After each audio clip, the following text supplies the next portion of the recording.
Вас вітае інфармацыйная служба тэлеканала МКТБ і я Юлія Круку. Эфіры навіны час мясцовы і сёння ў выпуску.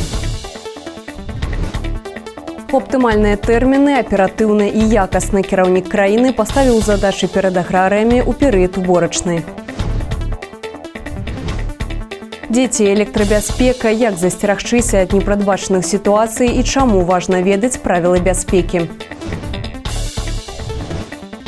Ракуцёўскае лета, традыцыйнае свята паэзіі і песні, прысвечаныя памяці Максіма Богдановича, прайшло ў фальварку Ракуцёўшчына. У аптымальныя тэрміны аператыўна і якасна аб арганізацыі уборачнай кампаніі ішла размова на нарадзе ў прэзідэнта Беларусі. Кіраўнік дзяржавы падкрэсліў, што уборачныя кампаніі – гэта вянец усёй працы аграрыяў. Гэта важнейшы этап сельгасработ, які шмат у чым вызначыць, што будзе ў засеках і на сталах не толькі беларусаў, але і за межамі Беларусі. Маецца на ўвазе экспарт, адзначыў прэзідэнт. Как вы видите, ситуация в поле по технологическому состоянию посеву непростая. Погодные условия трудно предсказуемы, и положение может резко ухудшиться. Поэтому я вас убедительно прошу и требую ни в коем случае не раскачиваться. Не надо, как у нас часто говорят, досушивать зерно в поле. Поэтому сегодня, исходя из тактики, надо убрать проблемные поля. Проблемные, которые завтра, в случае ухудшения погоды, будут недоступны к уборке. Погодные условия, кто-то называет их аномальными, сказались на формировании яровых зерновых культур. И вы понимаете, что в этих условиях нам придется убирать одновременно рапс, лен и зерновые. Прэзідэнт даў канкрэтнае даручэнне па структуры пасеваў на будучыню, адзначыўшы, што трэба павялічыць пасевы азімага ячменю. Сегодня мы имеем около 33-35 урожайность в целом, а по озимому ячменю под 50. Если мы технологически и вовремя посеем правильно, как и любую культуру озимый ячмень, он 50-60 центнеров даст. Слушайте, а что вам надо? Если бы мы имели на всех культурах 50 центнеров урожайность, нам бы вообще ничего не надо было. И нефть не надо, и газ природный не надо. А мы это можем иметь. Поэтому надо увеличивать посевы озимого ячменя. Почему? Потому что к этому времени, к сегодняшнему дню, когда мы втягиваемся в массовую уборку зерновых, озимый ячмень в связи с коротким периодом вегетации уже созрел, мы его убрали. Будь больше озимого ячменя при 50% урожайности, мы в шоколаде. Вяртаючыся да тэмы уборачнай, кіраўнік дзяржавы адзначыў, што сітуацыю пагаршаюць вельмі сціснутыя тэрміны для правядзення работ, а таксама іх супадзенне з другім укосам шматгадовых траў. У кароткі перыяд часу працу аграрыяў трэба арганізаваць так, каб усё паспець, правесці і нарыхтоўку кармоў і своечасовую уборку збожжа. Галоўнае патрабаванне на уборачны перыяд – тэмпы і якасць. Камітэту дзяржкантролю праваахоўным органам даручана вельмі жорстка кантраляваць выкарыстанне тэхнікі, асабліва камбайнаў, каб не дапускаць страт збожжа, для чаго трэба тэхналагічна выконваць шэраг умоў.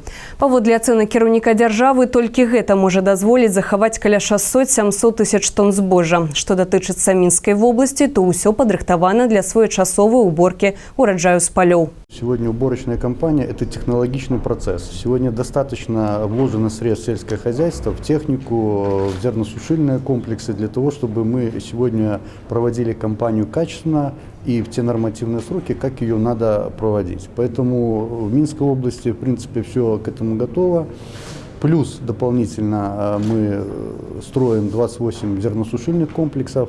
Мы закупим в этом году самые современные комбайны Гомсельмаша, 40 комбайнов, для того, чтобы посмотреть, и, скажем, в поле, как они сегодня проведут весь сезон. Я не очень люблю до того, как уберешь зерно, давать прогнозы, но, тем не менее, скажем, приблизительно на уровне прошлого года мы свои показатели получим. Поэтому я еще раз говорю, самое важное, что сегодня любые погодные условия, когда ты работаешь технологично, они должны оказывать минимальное влияние на получаемый урожай. Безусловно, и жара в этом году она внесла свои коррективы, но я думаю, в целом мы достаточно со сдержанным оптимизмом смотрим на результаты, которые получит Минская область в текущем году. Хлеб ідзе сёлетні год для сяльчан мае тую асаблівасць, што паралельна з уборкай зерневых гаспадаркі ўбіраюць і рапс. На сённяшні дзень гэтай маслічнай культуры ўбрана ў раёне 65% ад плана пры сярэдняй ураджайнасці 22 цэнтнеры з гектара. Надвор'е пакуль спрыяе камбайнёрам і вадзіцелям, якія заняты на жніве, самыя лепшыя намалоты ў Гарадзілава. 76 цэнтнераў на круг бяруць камбайнёры. У ліку лідараў па ўраджайнасці таксама філіял аграфірма Лебедзева, маладзечынская сортава-выпрабавальная станцыя і селіўцы. У раёне ўбрана пакуль толькі 13% плошчы зерневых, асноўная уборка яшчэ наперадзе. Зусім хутка мы даведаемся пра першых тысячнікаў сярод камбайнавых экіпажаў і вадзіцеляў.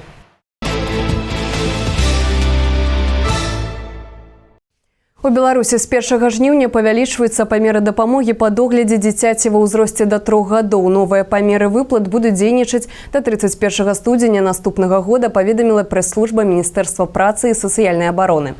Так, з 1 жніўня памеры дапамогі па доглядзе дзіцяці ва ўзросце да 3 гадоў складуць на першае дзіця 495 рублёў 74 копейкі, на другое і наступных дзяцей 566 рублёў 56 копеек. На дзіця-інваліда 637 рублёў 38 копеек. У адпаведнасці з беларускім заканадаўствам пераразлік выплат праводзіцца двойчы ў год – 1 лютага і 1 жніўня. Памер выплат залежыць ад налічнай сярэднямесячнай заработнай платы ў рэспубліцы за квартал. У Мінскай вобласці працуюць 55 школьных кірмашоў і амаль 6 сотень куткоў першакласніка. Пра гэта распавялі ў галоўным управленні гандлю і паслуг Мінаблвыканкама. Школьныя кірмашы працуюць ва ўсіх гарадах рэгіёна, у сельскай мясцовасці гандлююць выязныя брыгады дзяржаўных крамаў. Неабходныя тавары таксама можна набыць у больш чым 1000 магазінаў па ўсёй вобласці. Традыцыйна ў гандлёвых кропках прадстаўлены шырокі асартымент абутку, адзення, панчочна-шкарпэткавых вырабаў, заплечнікаў і ранцаў, канцелярскіх тавараў. Рэгулярна дзейнічаюць зніжкі і акцыі. Арыенціровачны кошт набору неабходных для вучобы прадметаў для вучняў першых-чацвёртых класаў складае ад 62 до 314 беларускіх рублёў. Для 5-11 класаў ад 63 до 384 рублёў.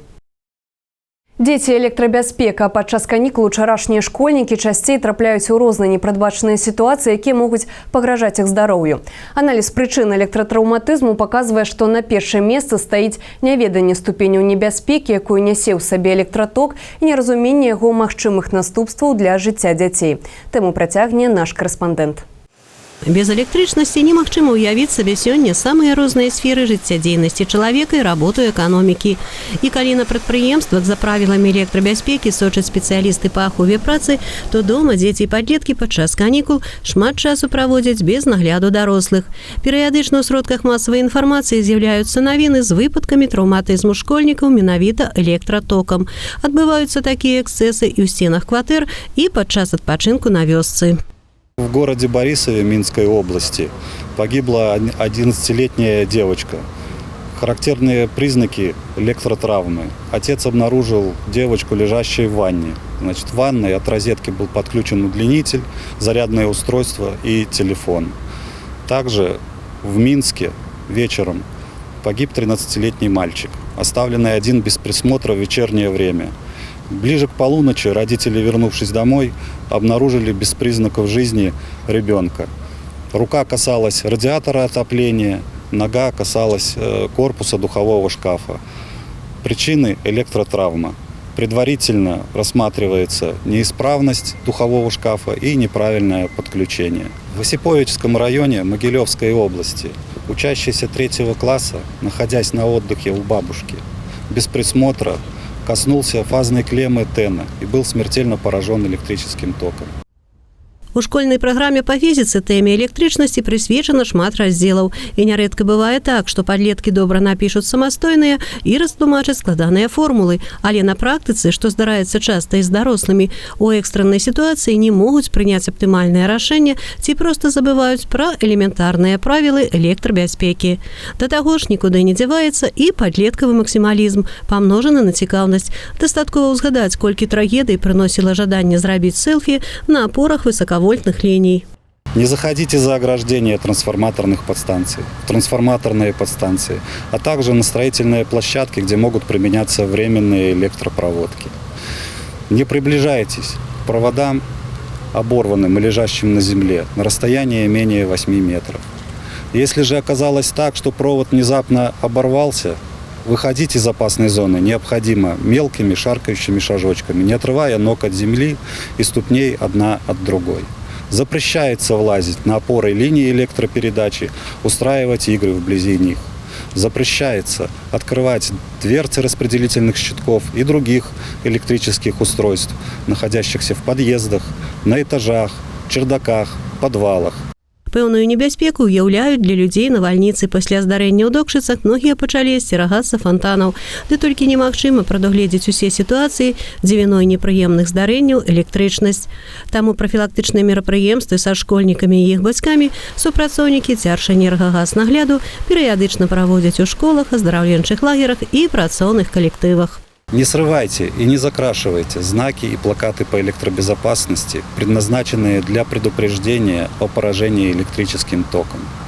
Если ваши дети увидели оборванные провода, поврежденные линии электропередачи, открытые двери трансформаторных подстанций, распределительных щитков, электрических устройств, а также сорванные и закрашенные знаки, предупреждающие об опасности электрического тока, скажите им, чтобы они сообщили об этом вам.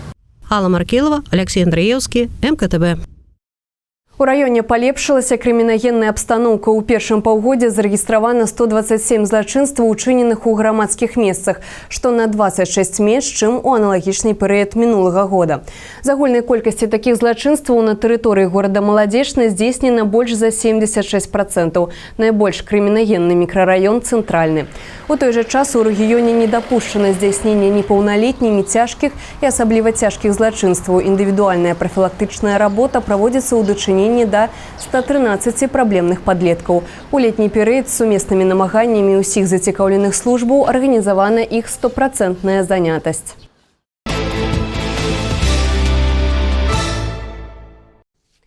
Ракуцёўскае лета, традыцыйнае свята паэзіі і песні, прысвечанае памяці Максіма Богдановича, прайшло ў фальварку Ракуцёўшчына. У літаратурна-музычным мерапрыемстве прынялі ўдзел вядомыя беларускія паэты і дзеячы культуры, мясцовыя фальклорныя калектывы і эстрадныя выканаўцы. Падрабязнасці ў нашым сюжэце. Калі чалавек хоча дакрануцца да святыні і атрымаць новыя духоўныя ўражанні для душы, ён накіруе свой шлях у манастыр. Калі хто з сучаснікаў хоча настроіцца на паэтычную хвалю, ён абавязкова пабывае ў Вязанцы на малой радзіме Купалы на пачатку ліпеня і ў Ракуцёўшчыне толькі ўжо напрыканцы гэтага месяца. Тут, у фальварку шляхціча Вацлава Лычкоўскага, гасцяваў летам 1911 года Максім Богданович. Знаёміўся з беларускім краем, яго жыхарамі і звычаямі. Кожны год мы ладзім тут мерапрыемства, якое дапамагае нам яшчэ раз успомніць аб тых сынах беларускай зямлі, якія яе праслаўлялі і праслаўляюць і будуць праслаўляць.